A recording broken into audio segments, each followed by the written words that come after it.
Hey guys, it's Kyle Summerford here for Dental Office Managers Community, and today we have Tija. Hey everyone, welcome to the Dental Office Managers Community Podcast, where we talk about the issues that matter most and help us to become better leaders in our dental practice. I'm your host, Kyle Summerford. Let's dive right in.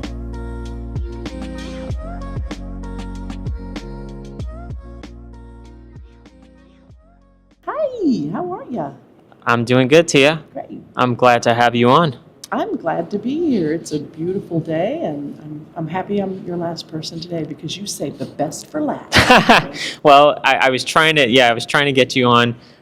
You're busy. You're all over the place, and that's. I'm glad that we connected here. I am too. Yeah. So good stuff. So, Tija, let's share with our audience just a little bit of information on your background. Okay. Well, in dentistry for 42 years, originally a dental assistant for many, many, many years. And then the last 12 years of my career, I was an office manager and dental assistant. So I was doing double duty there. Wow. And now I spend my time, coaching, training, speaking. I'm the author of a motivational book on dental assistants called Rockstar Dental Assistant. And I am the creator of the Dental Compliance Calendar, which is a calendar to help dental offices with not just OSHA, HIPAA, infection control, but it's for maintenance. The calendar walks you through all of it. So, we have so many new dental assistants in our world they're trained on the job. There's nothing wrong with being trained on the job, but you're only as good as the person who trained you, right? Right. So sometimes we're busy. We don't have time, or possibly I've met offices where that new dental assistant is the only dental assistant there. And so I created the calendar out of a necessity to help walk through people of what needs to be done daily, weekly, monthly, quarterly, and annually in a dental office for all of those subjects: OSHA, infection control, HIPAA, and maintenance. So I'm pretty proud of that. Yeah. So you sent me one of those calendars. Yeah. And the staff loves it. Awesome. They love Good. it. I mean, it's so funny because I brought in the calendar, okay, and I said, "Look at this cool calendar I got." No one paid attention to it. I took it, I put it up on the wall, and I said, "Look, guys, here's the calendar." No one paid attention to it. All of a sudden, like a week later, I see everyone surrounding the calendar. They started looking, and I didn't even have to really tell them exactly what the calendar was about. And now I actually see them teaming up, the dental assistants, and they're looking at the calendar, and they're actually like circling things, checking them off. Yes. Yeah. Yes. It's like a living logbook. It's like when you take a handpiece out of service because it has to have the turbine changed. And then when you put it back into service, you want to write the serial number down for that handpiece, because guess what? A month from now, another handpiece is going to go out. Is it that same handpiece? I don't know. But now you can see the serial number. So it acts as a living logbook that you can keep, punch 3 holes in it, put it in your OSHA book at the end of the year, and you've always got that. It shows you're compliant. Exactly. And it sparks conversation. The new dental assistant is like, what is a plaster trap? I don't know. I will tell you, I went to school to be a dental assistant, 10-month program. And the very first dental office I worked in, Boz and I walked in one Monday, and something did not smell good. It was pretty bad. And we're walking around going, where is that smell coming from? Like, did you leave food out? What happened? And he kind of looked at me and he goes, have you emptied the plaster trap lately? And I was like, what's a plaster trap? Like, I had no idea. And for anybody that knows, have you ever smelled a plaster trap? Yeah. They are gross. Yeah. And I had no idea. So it sparks conversation like that, like, what do you mean empty the plaster trap? What is a plaster trap? What do you mean change my O-rings? What are you talking about? So it sparks conversation for that newbie, and even for the veteran who kind of forgets. We get complacent. Who gets complacent and doesn't, keep up with what they're supposed to do. Oh yeah, I got to do that. That's right. I'm so glad they reminded me. Yeah. So, It's a great training tool. Yeah. And we have in our office, so we do have two new dental assistants actually. One who had 0 dental experience at all, and the other one came from a practice that was working part-time. And so we do have a lead dental assistant, and she's really been kind of helping out. And, like I said, they're just kind of going through that calendar and Good. knocking things off. I love hearing this. Yeah. So Tia, what in terms of like HIPAA training, that's a big topic that is discussed in the Facebook group. Okay, and there's always questions. There's Who can we use for HIPAA training? Me. And Tia's the answer. So as you guys probably seen, we tag Tia. But what are some of the, I guess, challenges when it comes to HIPAA training and dental offices? Well, first of all, for OSHA and HIPAA, you're supposed to have all new team members trained within 10 days of employment. So that is something to keep in mind. To be compliant, you have to have that yearly annual training for everybody. But within 10 days of employment, you have to train your newbie on OSHA and HIPAA. And so, I help teams do that. I think the biggest challenge is there's so much misinformation out there. I mean, it's nuts. They're like, well, we've been doing this. Well, just because you do that doesn't mean that that's the way you're supposed to do it. For instance, a lot of people I see refer, oh, we take this online course.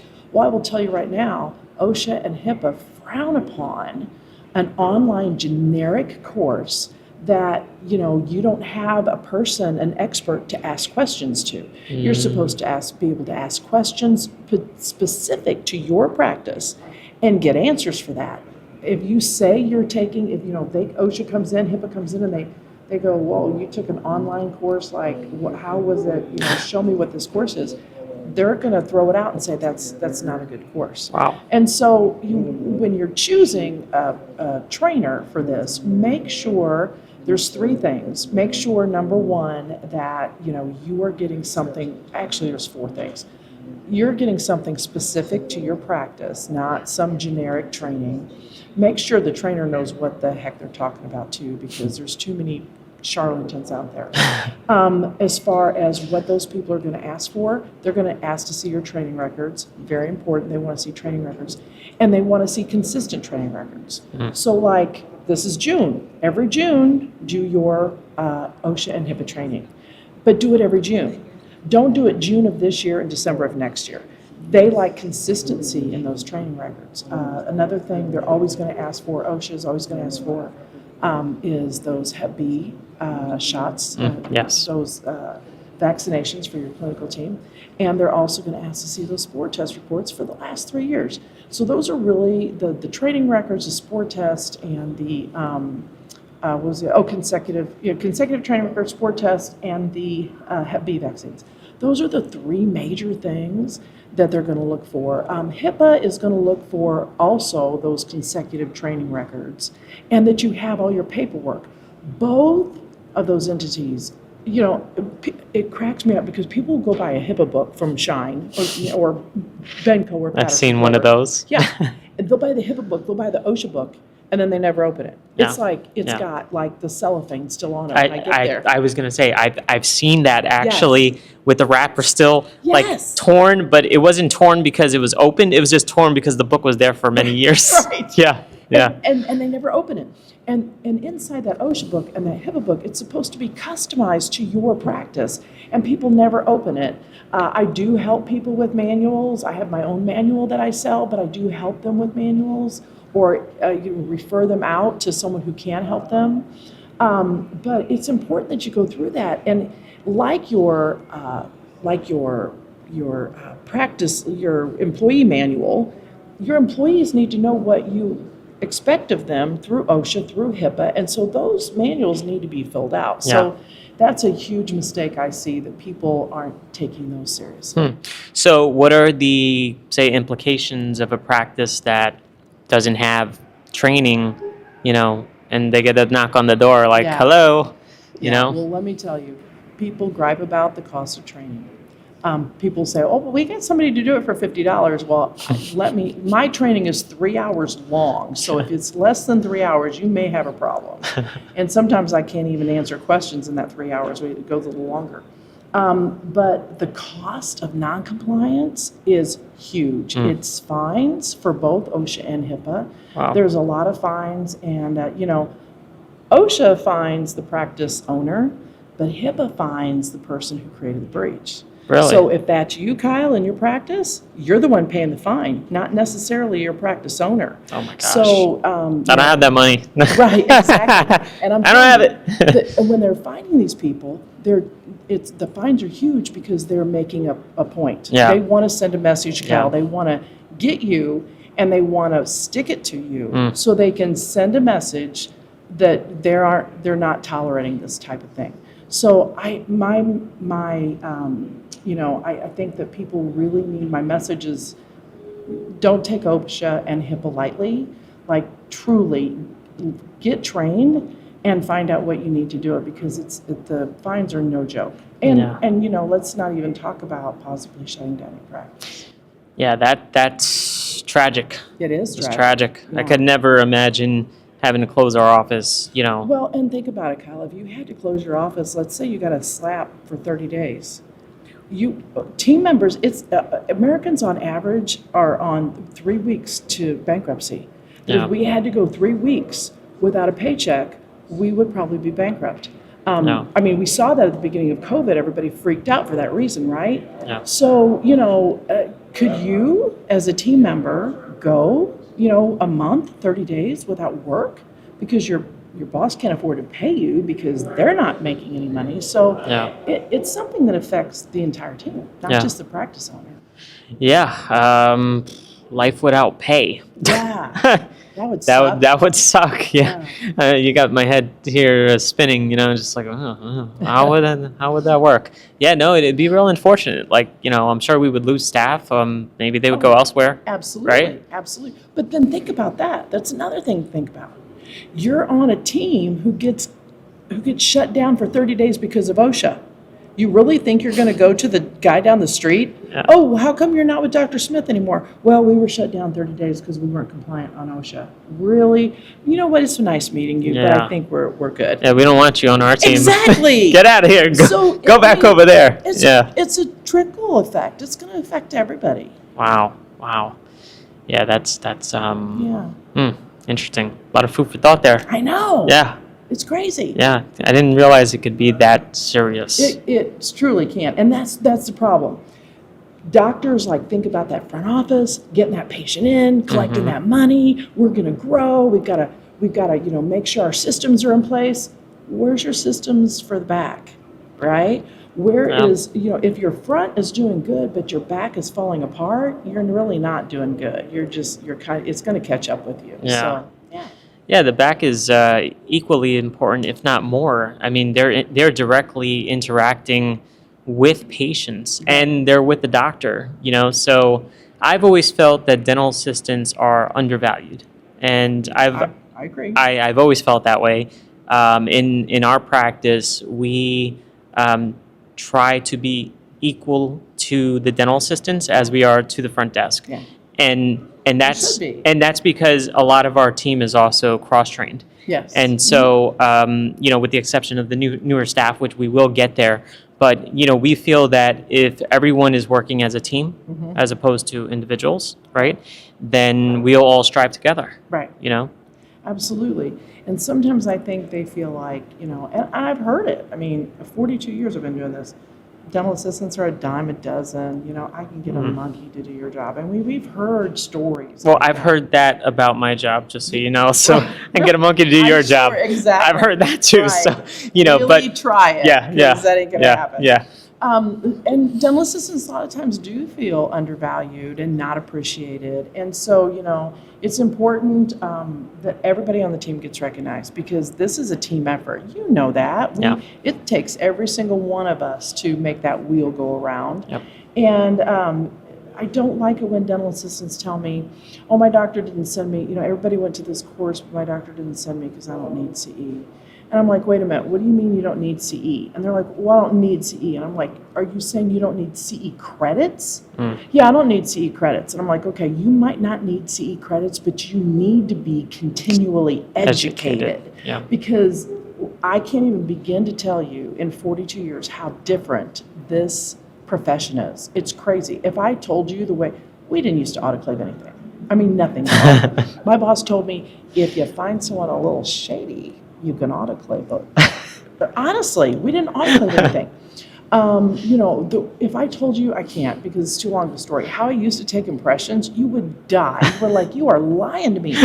So this profession has evolved immensely, and you really need to be educated to, keep up with it, especially now with all the technology and all the amazing things we have out now. You've got to keep up on that. So doctors, send your assistants to learn, and assistants learn, take it upon yourself.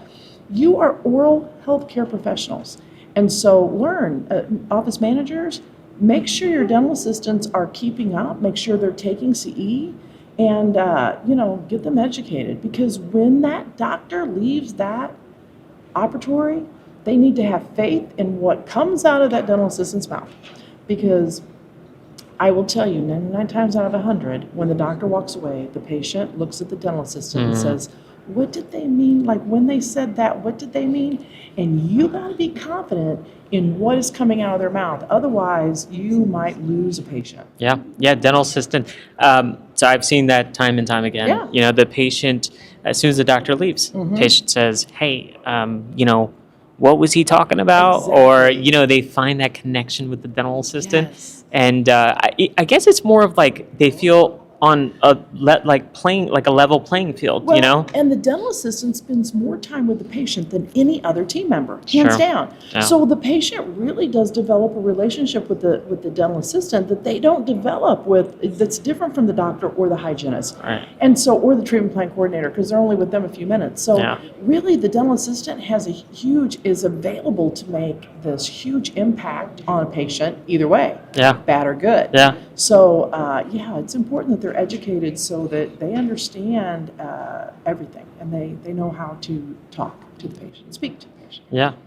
I know a few practices where they actually will train the dental assistant to be a treatment coordinator in a way, because for that exact reason, that they spend so much time. They have a connection already. And they have the connection. So the patient is already trusting them. Absolutely. And say, hey, why not have your dental assistant start up that financial conversation? Absolutely. Yeah, so I know some practices are doing it. It's been working well from what I understand. I know.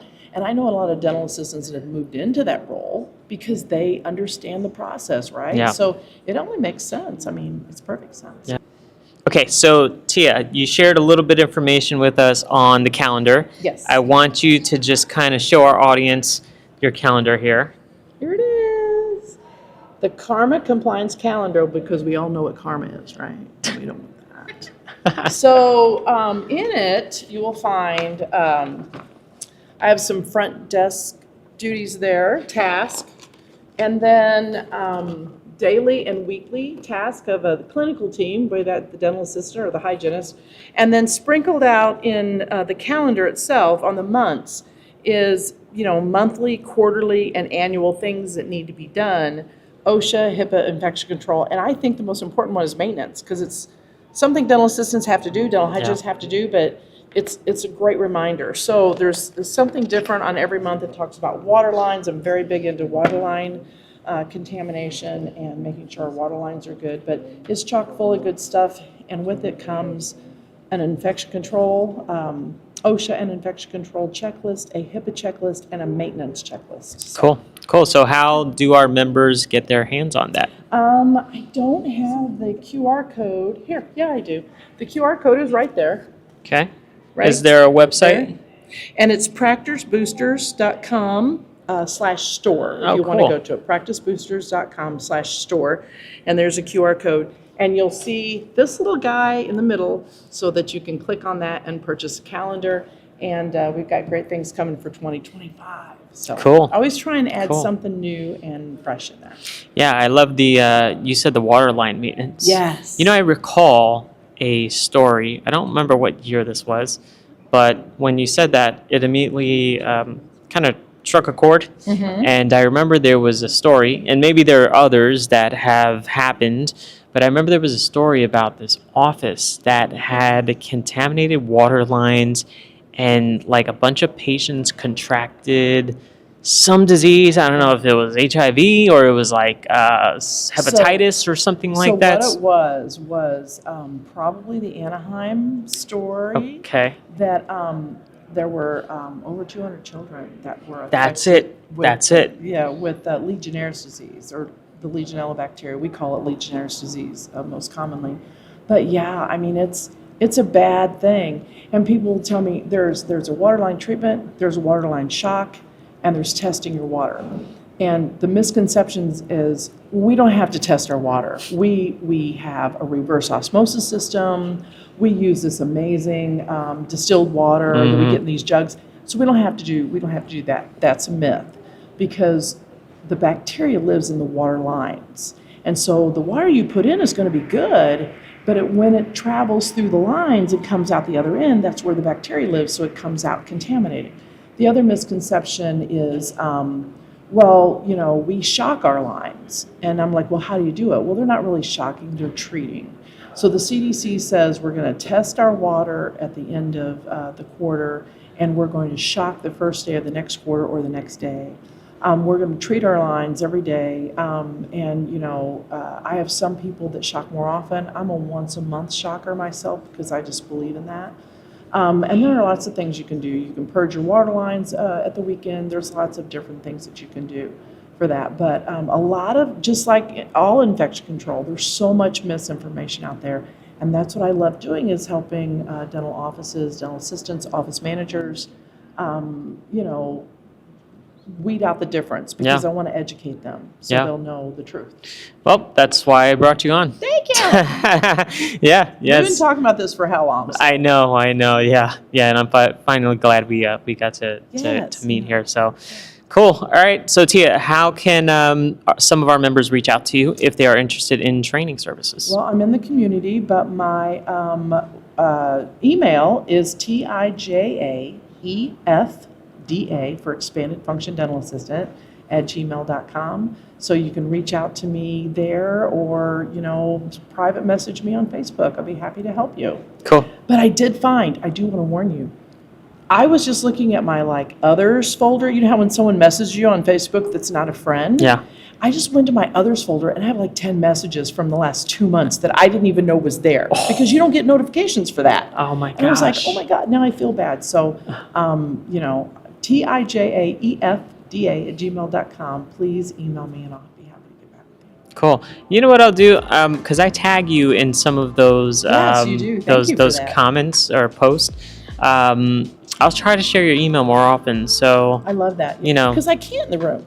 It won't let me. Oh, will it not? No, it won't let me. Every time I try to respond with my Okay. email address, it refuses to let me do it. Huh. Facebook's a little strange sometimes. Yeah. Okay. All right. Well, I'll do that for you. That way our members can Thank you. receive some, services for their practice. Great. But Tia, thanks for coming on. Really Thanks appreciate for you taking having time. me. Nice to finally meet you. Yeah, same here. Same here. Same here. All right, guys, take care and have a great day. Bye. Bye.